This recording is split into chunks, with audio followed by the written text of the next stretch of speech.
আসসালামু আলাইকুম রহমতুল্লাহি ওবরকাতুহু।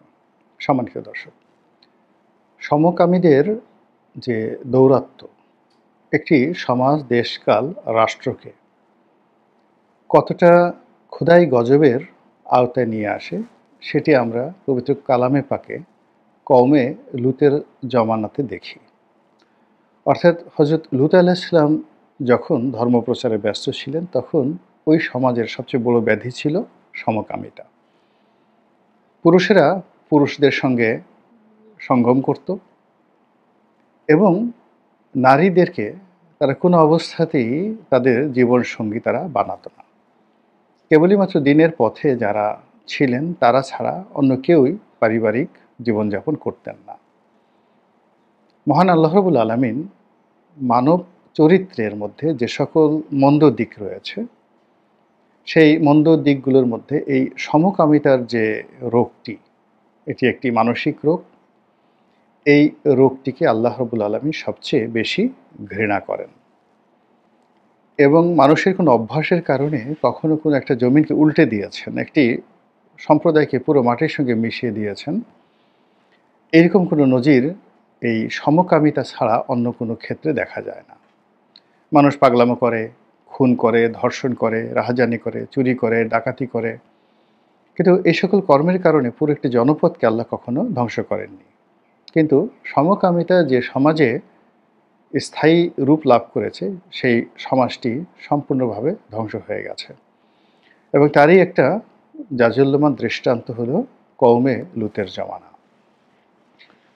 কওমে লূতের জমানাতে ওই আমলে রাজনৈতিক অবস্থা কেমন ছিল তা গবেষণার বিষয় এবং তিনি যে এলাকাতে বসবাস করতেন, জাজিরাতুল আরবের যে এলাকাতে, এটি আজকের যে জেরুজালেম, তারপর আজকের যে জর্ডান, জেরুজালেম, কুয়েত, নাবলুস এর মধ্যবর্তী কোনো একটি এলাকা ছিল এবং কওমে লূতের যে জমানাটি, সেই জমানাটিতে তখনও পর্যন্ত পৃথিবীতে ওরকম কোনো সাম্রাজ্য গড়ে ওঠেনি, রাজত্ব গড়ে ওঠেনি। এবং আমরা যে সভ্য দুনিয়া বলতে যখন থেকে জানি মহামতি সাইরাস, যেটাকে অনেকে হজরত জুলকারনাইন হিসেবে অভিহিত করেন, তার জমানা হিসেবে অভিহিত করেন, যেটিকে সাইরাস দ্য গ্রেটের জমানা বলা হয়, খ্রিস্টের জন্মের ৬০০ বছর আগে, কিংবা ধরুন তারও আগে, the first emperor of history, তাকে বলা হয় সারগন দ্য গ্রেট, কিংবা তারও আগে যখন রামশেষ হজরত মুসা আলাইহিস সালামের জমানা ছিল, অর্থাৎ খ্রিস্টের জন্মের ১৩০০ বছর আগে। কওমে লূতের জমানা তারও আগে। কথাগুলো বললাম এই কারণে যে তখনও পর্যন্ত পৃথিবীতে রাজতন্ত্র, রাজার শাসন বা রাজনীতি তখন ওভাবে স্থায়ীভাবে কাঠামোগত রূপ লাভ করেনি। তো পৃথিবীতে যেখানে যেখানে রাজত্ব লাভ করেছে, কাঠামো লাভ করেছে, তখন সেই রাজত্বের উপরে সমকামীরা প্রভাব বিস্তার করেছে, রাজার উপর প্রভাব বিস্তার করেছে, এরকম ঘটনা কিন্তু আমরা জানি না। অনেক রাজার ঘেটুপুত্র ছিল, অনেক রাজা আমাদের এই বাংলাদেশেও অনেকের, বিশেষ করে ভাটির অঞ্চলে অনেক জমিদার ছিলেন যারা তাদের যৌনসঙ্গী হিসেবে স্ত্রীদের সঙ্গে সঙ্গে আবার পুরুষদেরকেও রাখতেন। এদেরকে আমাদের এই বাংলা সাহিত্যে ঘেটুপুত্র বলা হয়। হুমায়ুন আহমেদের একটা বিখ্যাত সিনেমা আছে ঘেটুপুত্র কমলা। তো এই ঘেটুপুত্র সঙ্গে সঙ্গে পারিবারিক জীবন, এটি একটা যাকে বলা হয় বিকৃত রুচি এবং বিকৃত রোগ।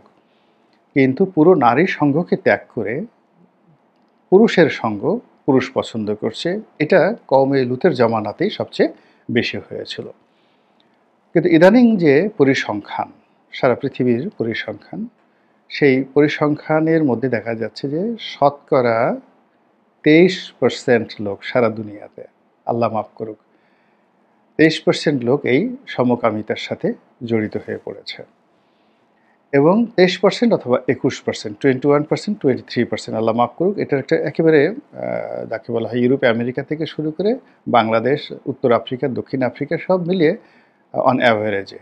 তো সেই দিক থেকে যদি আপনি আমেরিকাতে চিন্তা করেন, এটির সংখ্যা মোর দ্যান হয়তো 40%। আমেরিকার পরে যদি ইউরোপে আসেন, সেখানে হয়তো সংখ্যা অনেক বেশি, কিন্তু আমাদের দেশে ওইভাবে বাড়েনি। কিন্তু গ্লোবালি একটা যে জেনারেল যে গড়পড়তা, সেই গড়পড়তাতে 21% অথবা 23%, এটা আমি একটা ডাটাতে দেখলাম, যেখানে এই সমকামিতা চলছে। তো সমকামিতা যে সমাজে চলে, সেই সমাজ সবসময় নিন্দনীয় হয় আধুনিক জমানাতে। এমনকি আমেরিকাতেও যারা এই সমকামিতাকে সমর্থন করেন, ইংল্যান্ডে যারা সমকামিতাকে সমর্থন করেন, এমনকি খুব বিখ্যাত বিখ্যাত লোক, যেমন আমেরিকার সবচেয়ে সম্মানজনক যে গায়ক এবং খুব প্রভাবশালী গায়ক স্যার এলটন জন সমকামী। তো এই যে সমকামী, কিংবা ধরুন এই মুহূর্তে পৃথিবীর যে কয়জন জ্ঞানী ব্যক্তি রয়েছেন, তাদের মধ্যে নোয়া হারিরি, বিখ্যাত বক্তা অধ্যাপক নোয়া হারিরি, ইহুদি, ইসরায়েলে বসবাস করেন, একজন সমকামী। আমেরিকাতে এরকম অনেক সেলিব্রিটি রয়েছেন খুব নামকরা, যারা সমকামী। কিন্তু সমাজ এখনও কিন্তু তাদেরকে ওইভাবে গ্রহণ করেনি। অ্যালেন নামক একজন সেখানে টিভি স্টার আছেন, মিডিয়া ব্যক্তিত্ব আছেন, মহিলা, কিন্তু সমকামী। কিন্তু এই যে সমকামীদের যে রেট বেড়েছে, এই রেটিংটা কখনই কোনো দেশের রাজনীতিতে গুরুত্বপূর্ণ ভূমিকা পালন করেছে, বা কোনো সমকামী কোনো দেশে রাষ্ট্র ক্ষমতা দখল করেছে, বা রাষ্ট্র ক্ষমতার কাছাকাছি বা রাজনীতিতে খুব গুরুত্বপূর্ণ অবস্থায় পৌঁছেছেন, এটি আমি জানি না। ভারত বলেন, পাকিস্তান বলেন, ইংল্যান্ড বলেন, আমেরিকা বলেন, কোথাও এরকম কোনো সেলিব্রিটি পলিটিশিয়ান যে সমকামী, এরকম আমার জানা নেই। এর অর্থ হলো যে সমাজের যে রাজনীতি, এটা হলো সর্বোচ্চ একটা স্তর। তো এই স্তরে বসে যদি এই মন্দ একটা বিষয় চর্চা করা হয়, তারপরে এটাকে একটা রোগ হিসেবে মানিয়ে নেওয়া হয়, এবং সেই মানুষের হাতে যদি রাজনৈতিক নেতৃত্বটা চলে যায়, তখন ওই দেশের উপর একেবারে কওমে লুতের মতো একটা গজব অনিবার্য হয়ে পড়ে। এটাই প্রকৃতির বিধান। আমাদের দেশে এরকম সমকামীদের সংখ্যা বেড়ে গেছে, এটা আমরা সবাই জানি, এবং এরা একটা সংগঠনও করে ফেলেছিল। সেই সংগঠনটা আছে, আমার মনে নেই, এই মন্দ বিষয়গুলো নিয়ে আলোচনা না করাই ভালো। তো এদের একটা সংগঠন আছে, তারপরে তারা এই ধরনের কর্মকাণ্ড করে, একসাথে তারা বসবাস করে, এবং অনেক পুরুষ এরকম সমকামীদেরকে দেহদান করে। অনেক ধনী সমকামী পুরুষ আছে এই শহরে, যাদেরকে দেহদান করে অন্য পুরুষ, এরকম পুরুষপতিতা রয়েছে। আবার নারীদেরকে দেহদান করে, এরকম পুরুষপতিতা রয়েছে। এই সমাজে অনেক বিকৃত দিকগুলো চালু হয়েছে।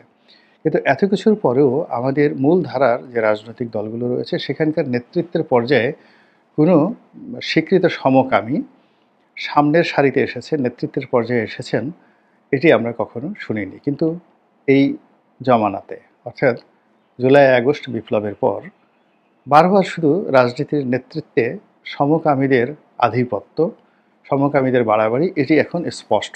কারো নাম বলার দরকার নেই, এগুলো একেবারে স্পষ্ট হয়ে পড়েছে, বিশেষ করে তরুণ প্রজন্মের মধ্যে। এবং এই সমকামিতার এই রোগটি এমন একটা জায়গাতে এখন নিয়ে গেছে যে অনেক বড় বড় মানুষ, তাদেরকেও এই অপবাদ ইদানিংকালে দেওয়া হচ্ছে যে এই মানুষটি সমকামী। এখন এটি হয়তো একেবারেই অসত্য, কিন্তু যেহেতু এটা একটা মহামারী আকারে দেখা দিয়েছে আমাদের সমাজে, ফলে কাউকে ছোট করার জন্য, কারো ক্যারেক্টার অ্যাসাসিনেশনের জন্য তাকে যদি একটা সমকামী, যাকে বলা হয়, ট্যাগ লাগিয়ে দেওয়া হয়, তাহলে সেই লোকটি দুনিয়ার একেবারে সবচেয়ে অসহায় একটি অবস্থায় পড়ে যায়। তদ্রূপ আমাদের এই বাংলাদেশে এরকম এখন অনেক বড় বড় মানুষকে সমকামী হিসেবে ট্যাগ দেওয়া হচ্ছে, এবং তারা রাজনীতির অনেক গুরুত্বপূর্ণ জায়গাতে রয়েছেন। এবং এই বিষয়টি সত্য মিথ্যা যাচাই করার সময় নেই, কিন্তু কিছু আচরণ, কিছু কথা, কিছু অঙ্গভঙ্গি, তারপর তাদের পোশাক, ড্রেস কোড, তারপরে তাদের এলাকা, আমাদের দেশে দুটো জেলার লোকদেরকে ব্যাপকভাবে বলা হয় যে ওই এলাকাগুলোতে সমকামী লোকদের সংখ্যা বেশি। দুটো খুব বিখ্যাত জেলা নাম রয়েছে। তারপরে বিভিন্ন শ্রেণী পেশার মধ্যে একটি পেশাকে এবং একটি শ্রেণীকে সবাই খুব বদনজরে দেখে যে এই শ্রেণী পেশার বেশিরভাগ লোক ঘরে সুন্দরী স্ত্রী রেখে ছোট ছোট ছেলেদের শ্লীলতা হানির জন্য তারা দরকার হলে রক্তারক্তি কাণ্ড ঘটিয়ে ফেলে, অনেকে আত্মহত্যার মতো ঘটনা ঘটিয়ে ফেলে, অনেকে হত্যাকাণ্ডের মতো ঘটনা ঘটিয়ে ফেলে। একটা শ্রেণী এবং পেশার প্রতি আমাদের দীর্ঘদিন থেকে কিন্তু এই অভিযোগ ছিল। তাহলে জেলা এবং শ্রেণী পেশা। এখন এই বর্তমান যে রাজনৈতিক অবস্থা, সেই রাজনৈতিক অবস্থাতে জেলা অর্থাৎ সেই যে দুটো জেলা এবং সেই শ্রেণী এবং পেশা বারবারই একেবারে শীর্ষে উঠে আসছে, ক্ষমতার কেন্দ্রে চলে এসেছে এবং তাদের দাপট এবং তাদের দৌরত্ব এখন যে কোনো শ্রেণী পেশার চাইতে বেশি এবং যে কোনো জেলার চাইতে তাদের দাপট বেশি। আর এই কারণে কি হলো, তাদেরকে যারা দেখতে পারে না তারা, অথবা যদি সত্য হয়ে থাকে তারা, অথবা যদি গুজব হয়ে থাকে সেক্ষেত্রেও তারা বারবার শুধু এই সমকামী শব্দ, সমকামিতার যে কুকর্ম এবং এটার যে অশ্লীলতা, এটি সামাজিক মাধ্যমে রীতিমতো ভাইরাল হয়ে পড়েছে। এটি বন্ধ হওয়া দরকার।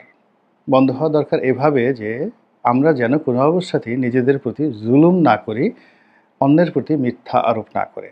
যে কোনো একটা মানুষকে আমি সমকামী হিসেবে বললাম, এটা যদি মিথ্যা হয়, সেই লোকটার না যতটা না ক্ষতি হবে তার চাইতে আমি যে বললাম আমার অনেক অনেক বেশি ক্ষতি হবে। কাজেই আমাদের যার যার অবস্থান থেকে এরকম ট্যাগ লাগানোর বিষয়টি বন্ধ করা উচিত। এটি নিজের মা, নিজের পিতা, নিজের বোন, নিজের স্ত্রী সম্পর্কে যদি নিজ মুখে কেউ একটা বদনাম করে, তার চাইতেও কিন্তু একজন সম্মানিত মানুষ সম্পর্কে একটা ট্যাগ লাগানো, বক্তব্য দেওয়া খুবই জঘন্য একটি অপরাধ। এই গেল এক। ২ নম্বর হলো যে যদি এই ঘটনা সত্য হয়ে থাকে তাহলে তাদের ব্যাপারে ট্যাগ লাগানো নয়, তাদের ব্যাপারে আসলে সরাসরি জিহাদ ঘোষণা করতে হবে। এটি হবে জিহাদে কুল্লিয়া। এবং সেই জিনিসগুলো যদি আমরা পরিহার করতে না পারি, প্রতিহত না করতে পারি এবং এদেরকে আমরা যদি সামাজিকভাবে জীবন্ত কবর দিতে না পারি, তাহলে এখানে কিন্তু আমি শারীরিকভাবে জীবন্ত কবর, ইটস এ ক্রিমিনাল অফেন্স। আমি সামাজিকভাবে জীবন্ত কবর বলতে বোঝাচ্ছি যে এই মানুষদেরকে সমাজে অপাঙ্ক্তেয় ঘোষণা করতে না পারি, তাহলে এই গজব আপনার আমার সকলের উপরে অনিবার্য হয়ে পড়বে আমাদের চুপ থাকার কারণে। কিংবা আমরা জানি যে এই লোকটি সমকামী, তার কাছে গিয়ে আমরা নিজেদের স্বার্থ সিদ্ধির জন্য তার হাত চুম্বন করছি, তার ঠোঁট চুম্বন করছি, তার পা চুম্বন করছি, সে আবার কোনো এক ফাঁকে আমাকে চুম্বন করে দিচ্ছে। এই জিনিসগুলো বাড়তে থাকবে, ক্রমশ বাড়তে থাকবে এবং আপনি আমি এর থেকে কেউ রক্ষা পাবো না। কাজেই যে সময় এসছে, এই সময়টিকে আমরা যেন কাজে লাগাই এবং যে ফিতনা এবং ফ্যাসাদ শুরু হয়েছে সমকামিতা নিয়ে, দেশ, জাতি, কাল, সমাজ, রাষ্ট্র, পরিবার, ব্যক্তি এই গজব থেকে আল্লাহ রাব্বুল আলামিন যেন রক্ষা করেন সেই দোয়া করছি। আসসালামু আলাইকুম ওয়া রাহমাতুল্লাহি ওয়া বারাকাতুহু।